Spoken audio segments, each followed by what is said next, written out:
Hey, we're still on the hunt for the most unique compact tractor attachments at the National Farm Machinery Show. I think we may have found one here.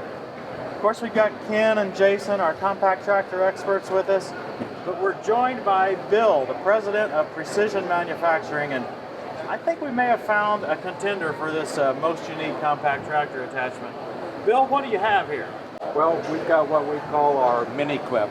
So it's a tree shear for the smaller tractor. It's always been a void because tree shears have only been available for the larger equipment. So now we've got something that can be on the smaller tractor. It weighs 600 pounds. Feel a little heavier because we've got a reach on it, but the dead weight on it is 600 pounds. Okay, so this is a 600-pound unit. So we see a video here. I don't know whether you can see it on our camera, but this thing looks like it just pinches and cuts the trees right at the base. It does. It will cut up to a 7-inch diameter tree. Any species of wood, hardwood, softwood, it doesn't matter. It'll cut them all. Some of the other features it also has, it's manually telescoped, so you can set this for 6 feet reach, 7-foot reach, or up to an 8-foot reach as well. In addition to that, so you can have the ground level cutting, or it's got 180-degree rotation so that you can also trim limbs. So this whole cutter turns 180. It will go 90 degrees that way and then 90 degrees back the other way for 180 degrees. I see the rotation cylinder right there at the base of the unit. It is. And the cutting's done with a 4-inch cylinder. Okay, so it's going to be really tough. Yeah, it puts out almost 20 tons of push, so it's going to push through the wood pretty easily at 2,500 psi. Okay, so if I have 2,000, am I going to be able to cut? You can cut it. You may have trouble with some of the larger diameter hardwoods, but it's best, for the most efficient, to have 2,500. What if I have 3,000 pounds?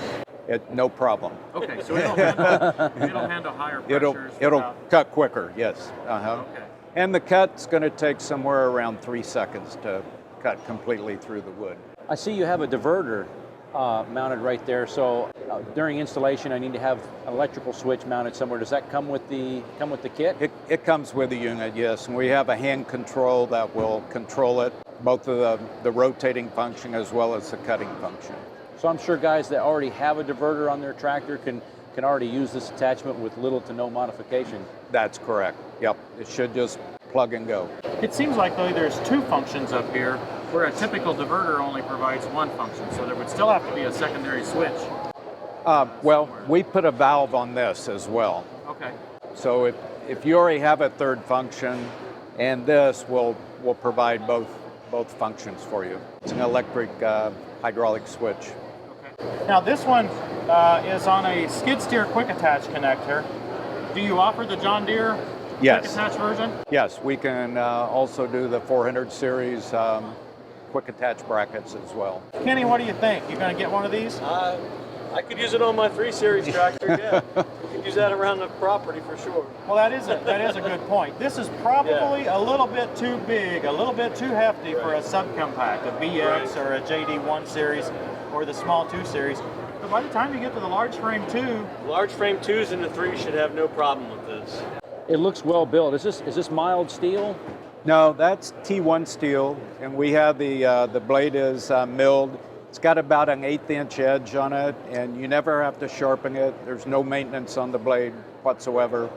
The only maintenance on it is we've got 3 different grease fittings that you need to grease it daily, probably.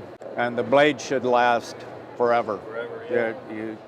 You're not going to wear it out. Yeah, I noticed as I dragged my hand across it. Yeah, you got a pretty good 1/8-inch, like you said, edge on it. It's not super sharp. That'll keep it from chipping or bending back if you get into a rock or a T-post. So this is a pretty innovative linkage. Not a whole lot of stroke on the cylinder, but allows the 180-degree rotation. That's right, and we achieve it through the linkage. There's three parts to the linkage, and we're able to get 180 degrees with a 6-inch stroke cylinder. This looks pretty easy to operate. It is, and we put flow restrictors on there so it doesn't rotate too fast. It'll moderately rotate so you can get to the position you want to be in. because you want to be perpendicular to the limb when you're cutting it. I also see you have this like, I want to call it like a brush guard built in. Yes. It's kind of hard to see with the TV hanging on the front, but just wanted the viewers to see that there's a pretty substantial, brush guard that's on the unit. You can't remove it. Yes, that's correct, and it'll deflect the trees if it's falling back, and it'll also keep limbs from riding back down on it. But oddly enough, most of the cuts when you're cutting like that are going to fall off to the left. That's Almost good to know. always. Should you try to rotate when you cut a tree, or just let it go? You want to cut it and let the cut be complete before you rotate it. I got you. So Bill, we're interested. First question, we got to know, how much money? List price on this is $59.95. Okay, now does that includes the diverter kit? That includes a diverter kit, yes. If you already have your third function, it's going to be $500 less. Okay. Where do I get them? Well, you can call us. We do have a dealer network, and you can go to our website to see our dealer network, or you can call us and we'll direct you to the best place to Okay. What's your purchase it. website? It's precisionmfg.com. Hey Bill, you get 2 entries for our most unique tractor attachment. Now I've seen this one before, but not a lot of people know about or have this attachment. Tell me, what is this thing? Okay, it's called the Add A Grapple, and what this does, it adds a grapple to your existing bucket. Okay. So it's an economical way to get into a grapple. Do the tennis balls come with it? We can make that happen. Okay. So this thing just bolts right onto your bucket? That's correct. You simply drill 4 holes in each side of the bucket, bolt it on, and you're ready to go. Now this one looks a little bit too big for my little tractor. Do you have a smaller one? We do. We have a unit called our MiniGrapple that will fit a bucket from 36 inches to 55 inches. The ends of these are telescoping, so it can vary from 36 to 55 inches. But Ken, you probably need this one. I wouldn't need that on mine. That's a Yeah. 60-inch bucket. Yeah, that's the one I would need. Yeah. For those of you who don't know, Kenny's got a 3720 John Deere, a 3 Series, essentially a 3046R in today's terminology. Yes, that's correct. 43 horsepower. So, is there a minimum hydraulic pressure or anything on this device? No, it really doesn't. It's a small 2-inch cylinder, so any hydraulic pressure will operate it. And we also, if you're going to be doing a lot of dirt work or working with a gravel, the grapple itself is easily removed.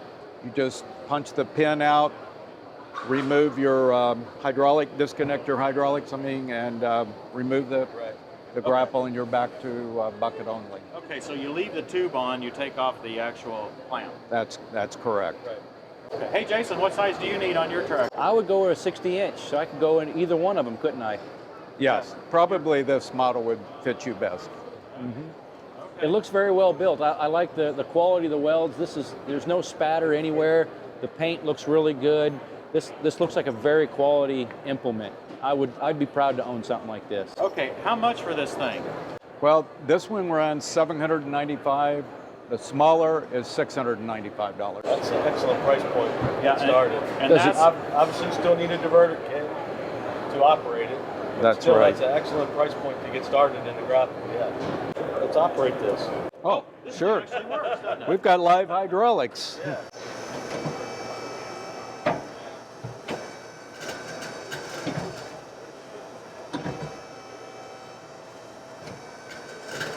What kind of clamping force does this have with, let's say, a typical tractor pressure of 2,500 pounds? Typically, you're going to put about probably 10,000 pounds of push on it. That's pretty darn good grapple force, Lay in there. Let's see if it'll hold you. right? I don't know. I might be a little too big for that. Any risk of damaging the bottom side of the bucket by clamping so hard?